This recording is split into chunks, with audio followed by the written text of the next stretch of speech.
Hello, welcome to AR Highlights with AWE Asia 2023. My name is Stacy, and I'm delighted to be here with our guest speaker. This is Angelik Laboy from Dolby Laboratories. Before we get into a bit about Angelik's earlier presentation, which is about spatial chat and audio, Angelik, could you give us a quick intro about yourself and also your company? Yeah, well, hi there. As you mentioned, my name is Angelik Laboy. I'm a developer advocate at Dolby Laboratories. I work under the Dolby I/O division, basically. And I guess a little bit about me. I study computer science. I love film. I focus mainly in like the metaverse, the virtual world. And so it is basically what fascinates me. And I guess I'm just happy to be here. Well, we're happy to have you here too. So earlier today, Angelik gave a session about spatial chat and audio. For any kind of viewers or audience who don't know, can you give a quick definition? What exactly is spatial chat and audio? Yeah, okay. So if I were to describe it, you have the spatial audio, so it's like the audio that comes all around you and you can feel it. When you turn your head, you can like feel the position and the direction that comes with it. Now apply that into real-time communication, and that is what spatial chat is. So in this case, you combine spatial audio, and now you can talk to your friends in a multiplayer experience, and then hear, if they're really close to you, very loud, but if they're really far away, you don't really hear them. So it's kind of imitating very naturalistic what face-to-face interactions are. Amazing. And how does this, what exactly is Dolby.io doing that incorporates this spatial chat? Yeah, so Dolby.io basically is a developer platform that has a bunch of APIs, if you want to say it like that. So we have APIs in the virtual world, so like Unity and Unreal, but then we also have it in like Android, Swift, Apple. I mean, I can name them all, but I mean, basically, like the whole idea is that we're providing the knowledge of audio and video through years that Dolby Laboratory has, and now giving it to you. So now it's up to the user to basically reinvent it or complement their experiences this way. So we offer streaming capabilities where you're able to stream to thousands of viewers. Or if you want spatial audio in this case, or spatial chat, then you can implement it into your experience as a communication system, let's say. Mm-hmm. And how does this communication system integrate with kind of hardware versus software components? That's a good question. So I guess since it's an API, basically, then you simply make a call to the server, you create a token within our dashboard, and then voila, you have all those capabilities. So it's just a matter of like calling the right features to integrate, so it combines really well with like different software. And then when it comes to hardware, well, I mean, like we have different encoders that we're basically compatible with, and you can check them out in our documentation. But that means that when it comes to like the streaming portion, you don't really have to disrupt your workflow. It can just really be like relevant to anything that you're currently working on. Makes sense. Getting back to kind of the experience itself, how exactly does spatial chat, like what does it feel like for the user, and how does it kind of revolutionize any sort of communication experience? Yeah, so I guess in general it's more of like we want to break that barrier that kind of exists right now. And when we talk about barriers, that right now when we're like in this virtual experiences, we really feel that there is something in between you and I in this case, right? And so I want to feel as close as possible to you, right? And we have all these like experiences that have been created after COVID, and we kind of have to focus more on the humanistic side. And so when it comes to like spatial chat, we're talking about the ability to imitate as much as possible what the human experience is to talking to one another. So you feel more secure, you feel more natural, therefore you feel more confident in engaging in the conversation. So it lasts longer, it makes the social interaction way more fun than just waiting for that delay that reminds you, oh, we are in a virtual experience or we are not in real life. And kind of this experience that feels so much more natural and like it mimics real life. What kind of, are there kind of any other features coming down the pipeline that you think will continue to add to this concept of the virtual mimicking the real? I mean, I guess the answer is always of course, I guess. When we really look at it, I mean, like, I think it's more about how do people adopt it. I think it's currently one of those things that is like people are aware of like spatial audio, if anything, but spatial chat is one of those things that it's like, oh, I didn't even know that our communication can be that way, by very simply like taking the microphone from your computer and then inputting that, and we do all the hard work in that end.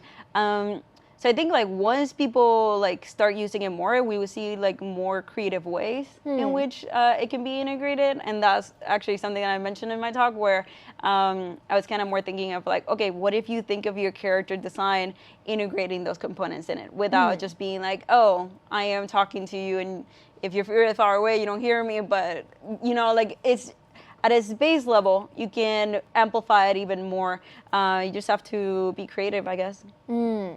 So kind of on that topic, what do you think is like the biggest barrier to adoption? Like, why do you is it just kind of lack of consumer awareness?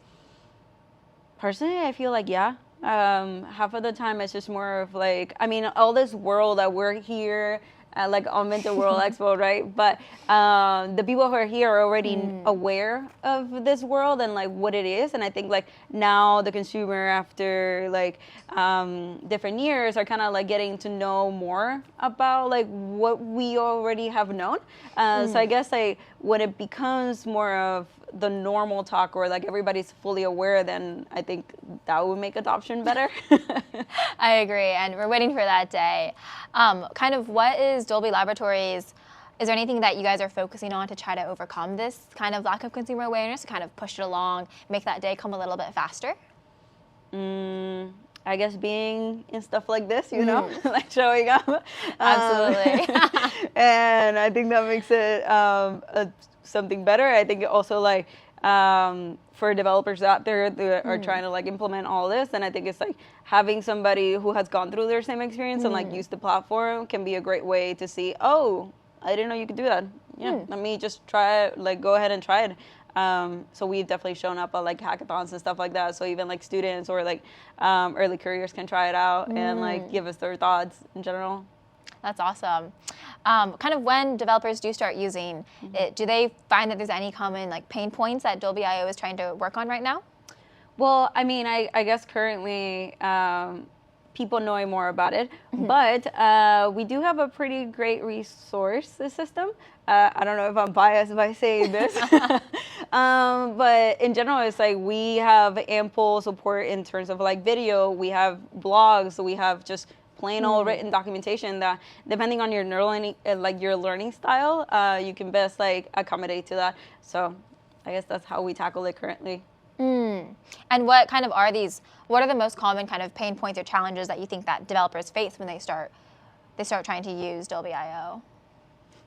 I can't answer that question. Oh, okay. All good. Yes. All good.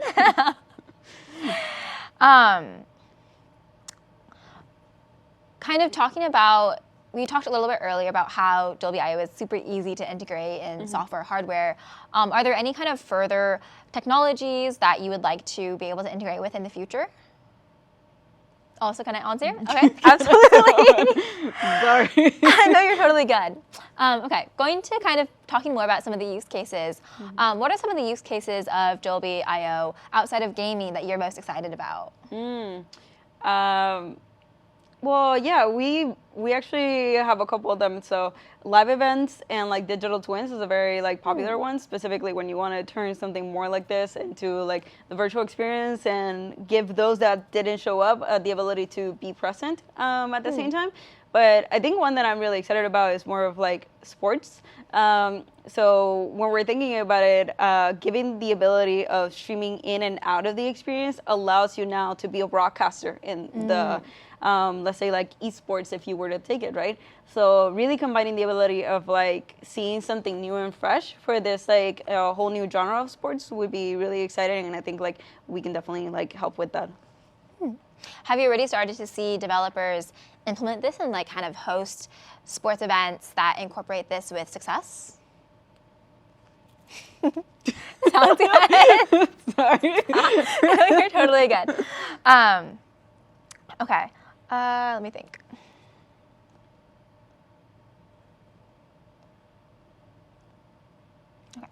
Okay. continuing with the kind of the conversation about use cases, what about within gaming? Is there a particular type of game that you think this is most compatible with or most useful for, or any particular, I guess, category of gaming that you think could really benefit from this technology? Well, the great thing is that any game can implement it, whether it be an indie, whether it be like a AAA game, anything can like go with this. I think what really excites me, or like what could be something that can be tackled better, is more of like the accessibility portion. And I think like spatial chat can actually like attribute to making it better, where you're not just hearing like somebody narrate what is actually going on in the experience. You can actually like go beyond that and just like I don't know, interact better in this case if you are like visually impaired in this scenario. So it's just really attributing to like thinking of all players as equal and giving them the most like equal experience for all of them. That's a really cool kind of benefit to this technology that I'm sure that a lot of people don't even think about when they think about spatial chat. So last question, you gave your presentation earlier. What do you hope that attendees at AWE Asia kind of most took away from your session, and then also from this conference and expo overall?